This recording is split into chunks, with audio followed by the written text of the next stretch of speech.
Have you ever wondered why some people rise effortlessly while others grind their whole lives for scraps?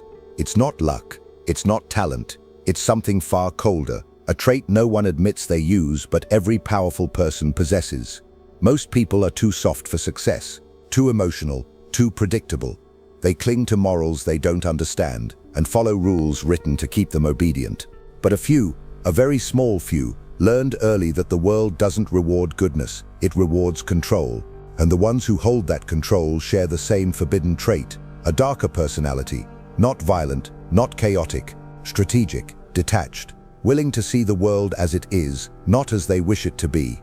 You've met them before, the ones who stay calm when others panic, who calculate while others cling to hope, who move silently until the entire room realizes they were the only one playing the real game. They succeed not because they're better, but because they're willing to think where others refuse to. The uncomfortable truth is this: your success is already being decided by traits no one taught you to develop, traits society told you to suppress, traits the powerful quietly cultivate while everyone else sleeps. And if you don't understand them, if you don't uncover the darker side of your own mind, you will lose to someone who already has. Because there is one rule in power that no one wants to hear: the world belongs to those unafraid to see its shadows. Most people imagine dark personality as cruelty, malice, or violence because they cannot separate strategy from immorality. But the truth is colder. Darkness, as the powerful use it, is not destruction, it is clarity. It is the ability to perceive the world without the soft fog of wishful thinking. Where others wrap themselves in comforting illusions, the dark-minded individual removes every layer of delusion until only reality remains.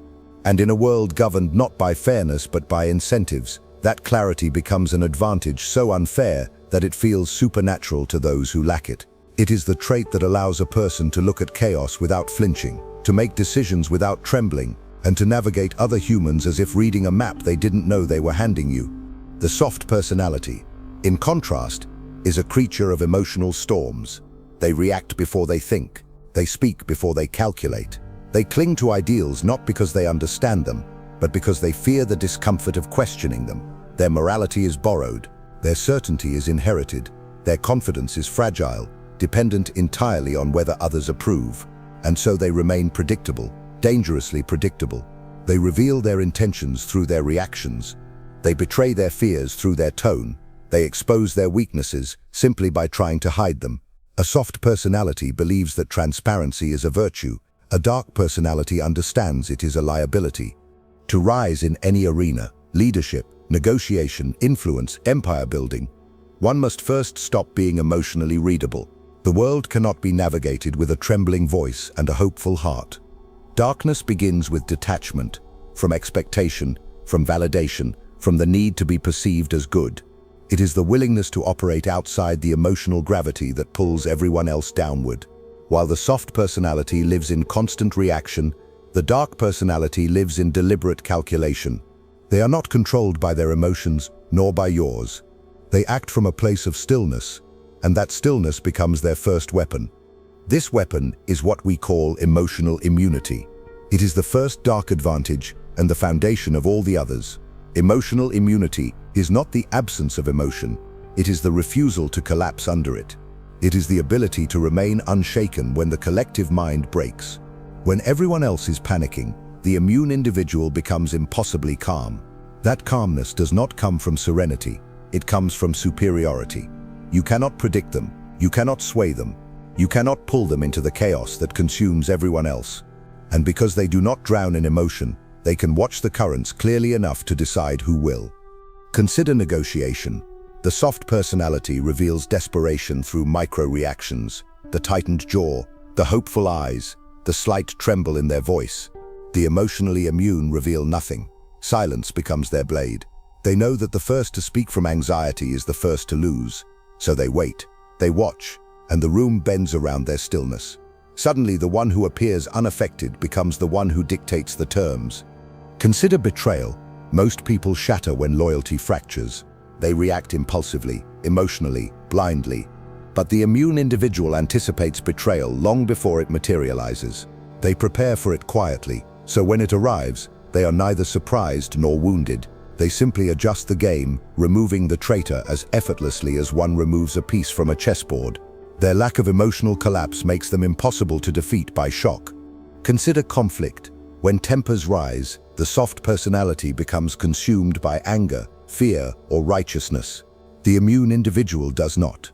They understand that the moment another loses composure is the moment the outcome is decided. Conflict is not won by force. It is won by whoever maintains control of their mind, while the other forfeits theirs. Consider crisis. Entire groups disintegrate under uncertainty. People cling to rumor, to fear, to leaders who seem confident. And while the soft personality searches for someone to follow, the immune personality becomes the one others cling to.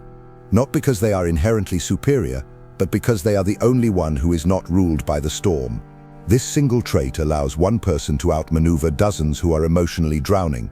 Emotional immunity is the quiet engine behind every decisive rise to power.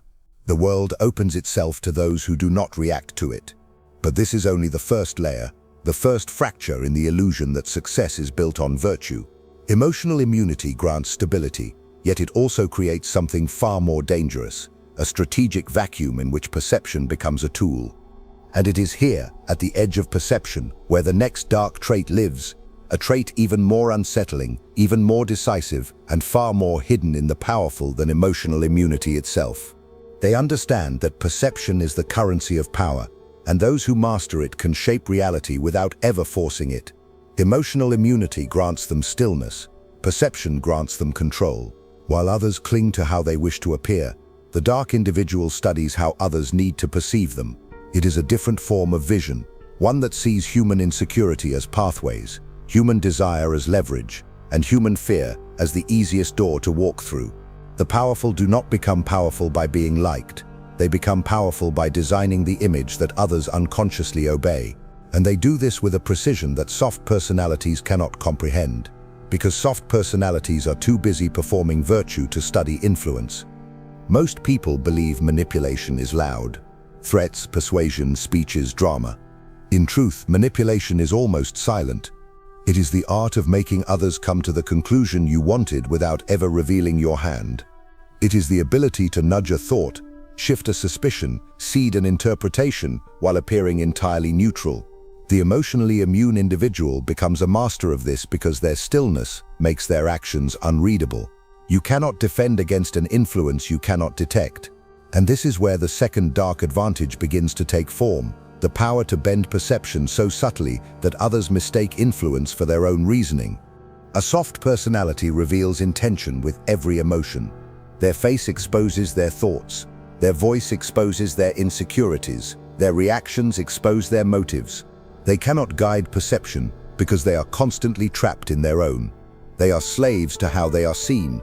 But the dark personality understands that perception is not about expressing yourself. It is about controlling what others think they see. They remove unnecessary displays, eliminate emotional leakage, and learn to leave blank spaces in conversation that others rush to fill. Every blank space becomes a psychological trap. People fear silence. They fear ambiguity. They fear not knowing. And in that fear, they become manipulable.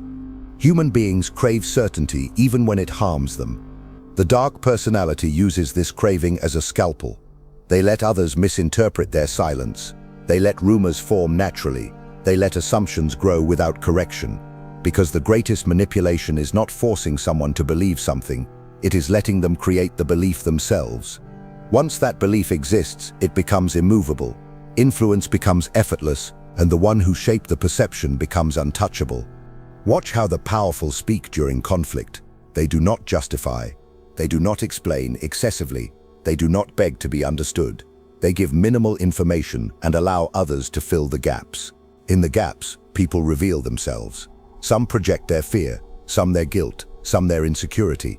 And while they reveal themselves, the powerful observe quietly, mapping weaknesses with surgical precision. Perception is not won through expression. It is won through restraint.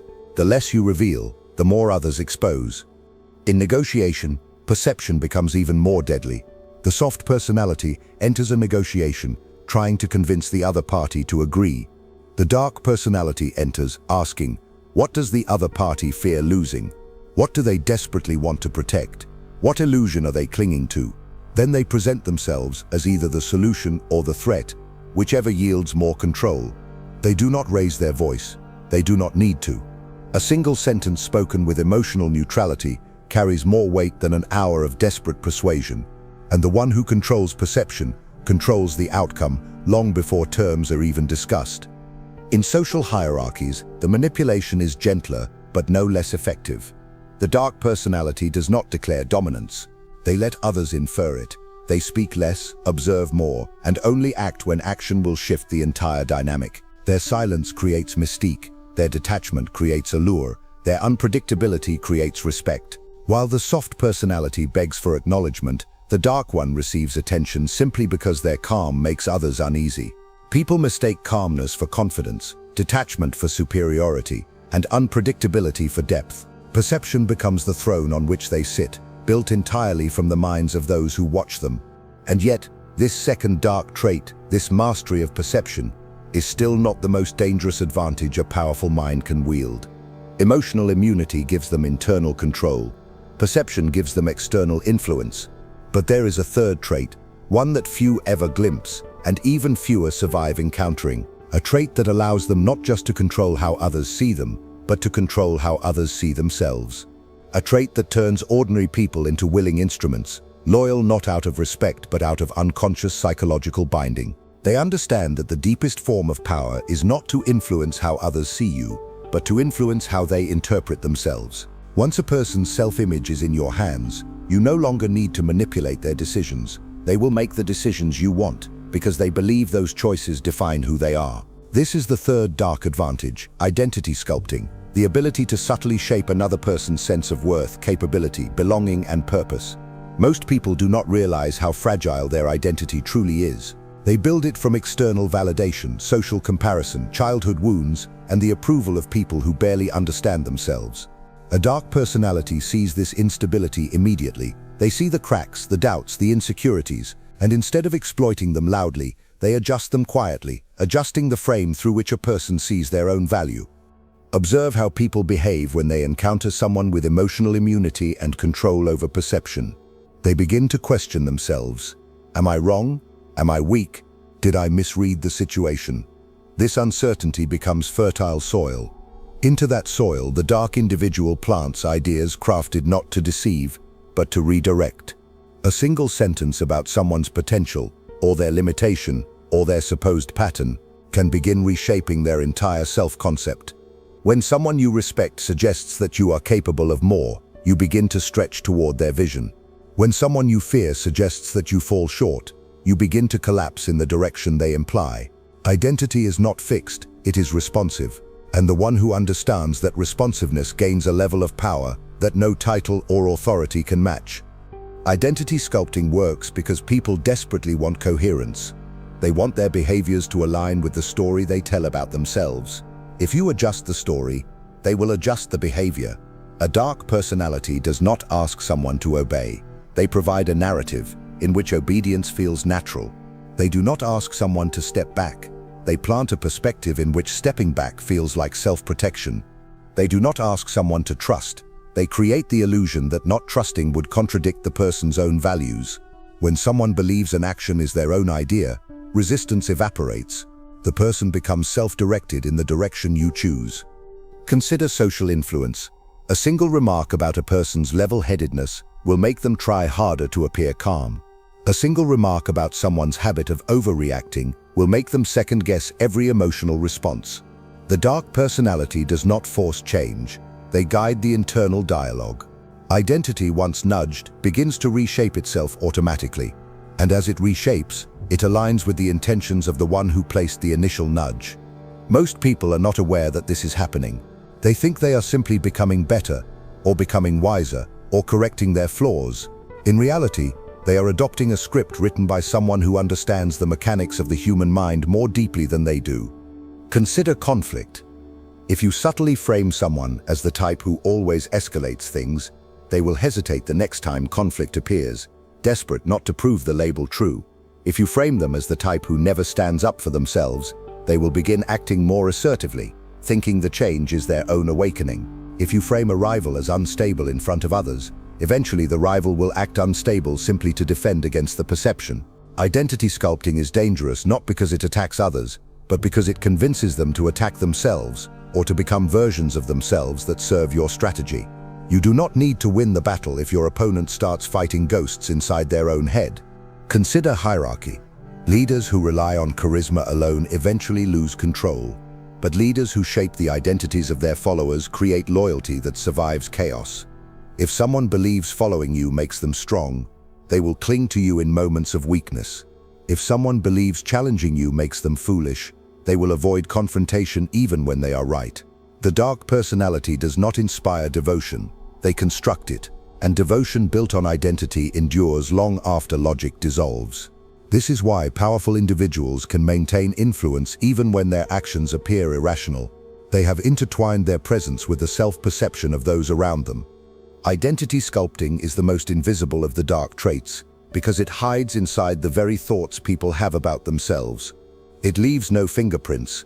People never trace the shift back to its source. They believe they have changed organically.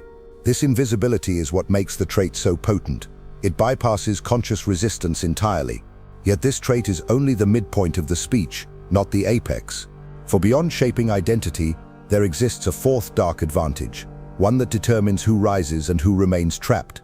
A trait that decides not only how you influence others, but whether you will ever be truly free from the influence of others yourself. It begins with a question most people never dare to ask: who actually owns your mind? Not legally, not politically, psychologically, because if your emotions can be provoked, your beliefs reshaped, your decisions redirected, and your identity sculpted, then your mind is not yours. Power is not measured by strength or wealth, but by sovereignty over one's inner world. And the fourth dark advantage is precisely this: internal sovereignty, the ability to detach completely from social conditioning and escape the invisible cages that rule ordinary people. While others unconsciously obey expectations, norms, and inherited beliefs, the sovereign individual operates as if observing humanity from a higher vantage point, unmoved by the pressures that bend everyone else. They are free in ways that unsettle those who remain psychologically bound. Most people never reach this freedom because their identities are built on external scaffolding: approval, belonging, validation, reputation. They fear disappointing others more than they fear betraying themselves. They structure their choices not around strategy, but around maintaining acceptance. Their values are memorized, not chosen. Their morality is inherited, not examined. Their ambitions are copied from the people around them.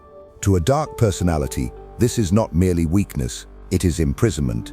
And those who remain imprisoned are predictable, compliant, and easily steered. They fight to protect beliefs they didn't create. They defend emotional triggers installed by others. They live inside constructs so familiar that they mistake them for truth. Internal sovereignty begins when a person stops seeking justification for their decisions. The powerful do not ask whether something is acceptable, they ask whether it is effective. They do not ask whether others will approve, they ask whether the action aligns with their objective. They do not fear being misunderstood, judged, or disliked. These anxieties belong to followers, not strategists. When you detach from the need for social permission, your perspective changes. You see that most people behave out of obligation, not conviction. You see that consensus is a safety blanket for the insecure. You see that morality is often a disguise for fear. And once you understand this, the rules lose their power over you. This is what makes the sovereign mind so threatening. It cannot be herded. It walks away from battles others feel compelled to fight. It takes opportunities others hesitate to touch. It remains composed when the collective panics. It is not reckless, it is unbounded. Consider how society controls behavior. Shame is used to prevent deviation. Guilt is used to enforce conformity. Fear is used to maintain obedience. But shame requires an audience. Guilt requires a belief. Fear requires imagination. The sovereign individual alters all three. They choose their own values. They define their own measures of worth. They confront fear until fear loses its leverage. Without internal levers to pull, society cannot control them. They become a free agent in a world built for dependence. In negotiation, this freedom becomes lethal. The person who does not fear rejection, loss, or judgment holds the positional advantage. You cannot threaten someone who has already detached from the outcome. You cannot pressure someone who has trained themselves not to flinch. You cannot manipulate someone whose internal world is self-governed. They make decisions with ruthless clarity because they are not negotiating against their own insecurities. While others filter choices through imagined consequences, social optics, and emotional discomfort, the sovereign individual sees only the board and the move that wins. In personal relationships, sovereignty creates a gravitational pull. People are drawn to those they cannot bend. The sovereign mind does not chase, does not plead, does not fear abandonment. This terrifies people because it reveals how dependent they are on external validation. And yet, it fascinates them too. They mistake sovereignty for strength, wisdom, mystery, and in a way it is all of these. But its true power lies in something subtler. The sovereign person does not need anyone, yet others begin to need them. Influence forms naturally around the one who cannot be emotionally possessed. This fourth advantage, however, is not the final threshold. Emotional immunity gives control over your reactions. Perception control gives influence over how others see you. Identity sculpting grants influence over how others see themselves. Internal sovereignty frees you from the world's control entirely. But there is a fifth dark trait that moves beyond influence, beyond freedom, beyond strategy, a trait that governs timing, opportunity, and the invisible structure of power itself. A trait that separates those who rise steadily from those who seem to ascend with impossible precision, always striking at the moment when everyone else hesitates. It is the ability to read the hidden rhythms of human behavior and act with precise timing, not impulsively, not reactively, strategically. Most people move according to emotion. When they panic, they rush. When they fear loss, they cling. When they feel desire, they chase. Their timing is dictated by internal chaos. But the dark personality waits, observes, and strikes only when the landscape is shaped to their advantage. This is the fifth dark trait, strategic patience, a form of psychological timing that feels supernatural to those who lack it. They strike only when the opponent is tired, when desire blinds a rival, when the room is distracted, when silence has softened resistance. They never rush, they never act early, and they never waste movement. Power, to them, is not only about direction, it is about timing. Strategic patience is not passivity. It is pressure distilled into stillness. It is waiting in a way that tilts probability in your favor. Look at conflict. The soft personality demands resolution immediately. They need closure, reassurance, certainty. The dark personality knows that conflict is a storm that reveals weaknesses. They let the storm build. They let the other party reveal their desperation. They let fear distort judgment. And when the moment comes, when the opponent is exhausted from their own emotional spiraling, they make one decisive move that ends the entire conflict. To outsiders, it looks like effortless dominance. In reality, it is simply the discipline to wait while another destroys themselves. In negotiation, timing becomes even more powerful. Most people cannot tolerate silence. They interpret waiting as losing. They reveal their position simply to fill the void. But the dark personality understands that waiting forces the other side into exposure. Every unnecessary word reveals leverage. Every nervous concession exposes urgency. The one who controls time controls the negotiation. Strategic patience turns silence into a psychological weapon. It creates pressure without aggression. It forces the opponent to act first, think less, and surrender terms they would never give under equilibrium. In social hierarchy, timing is the difference between being ignored and being respected. Soft personalities speak constantly in an attempt to be seen. They burn their power by distributing attention freely. The dark personality speaks rarely but chooses moments of maximum impact. Their silence builds anticipation. Their words land with weight. By withholding presence, they create scarcity, and scarcity breeds value. When they finally act, even modestly, the room interprets it as significant. Power amplifies those who know when not to move. Strategic patience also protects against unnecessary losses. Most people rush into opportunities because they fear missing out. They enter alliances prematurely. They reveal their ambition too early. They show their hand before understanding the game. The dark personality does not. They wait until motives expose themselves, until loyalties shift, until hidden agendas surface. By the time they act, they possess a map of the entire landscape, while others operate on fragments. What looks like boldness is simply acting with far more information than anyone else bothered to gather. And when it comes to betrayal, this trait becomes devastating. The soft personality reacts instantly, either with anger or emotional collapse. The dark personality studies the betrayal quietly. They do not confront, they do not retaliate prematurely. They watch for the betrayer's deeper intentions. They map alliances. They allow complacency to grow. And then, when the betrayer feels safe, forgiven, or victorious, the dark personality removes them cleanly and permanently. Timing turns revenge into strategy. It transforms justice into inevitability. Strategic patience is not about waiting. It is about orchestrating the moment. It is the understanding that power blooms in the space where others rush, stumble, and overreach. But this trait, as formidable as it is not the apex. For there is a sixth dark advantage that eclipses all the others, a trait that does not merely influence individuals or moments, but reshapes entire destinies. It is the final threshold, the ultimate form of dark personality, and the reason some rise beyond all expectation while others remain trapped regardless of effort.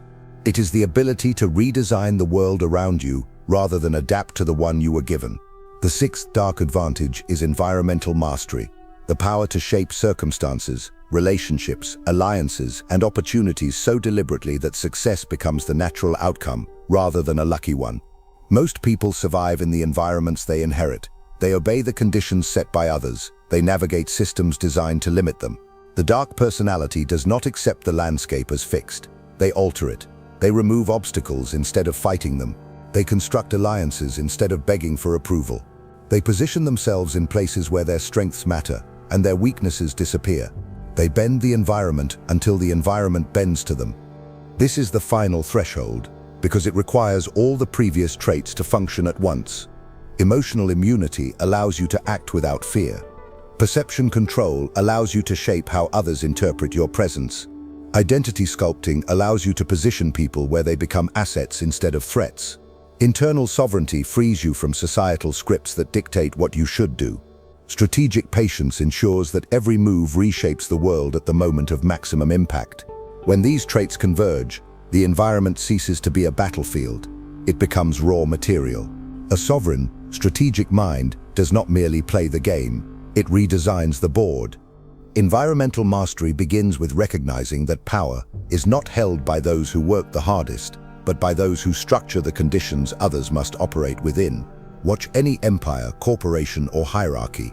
The soft personalities grind beneath systems they never question. They take pride in endurance while their efforts enrich those above them. Yet the dark-minded architect is scarcely visible. They are not fighting for positions mean. They are not competing for opportunities. They are creating frameworks where opportunities flow toward them automatically. Those who control the environment never need to compete. Everyone else competes inside the world they built. In human relationships, this mastery is even more subtle.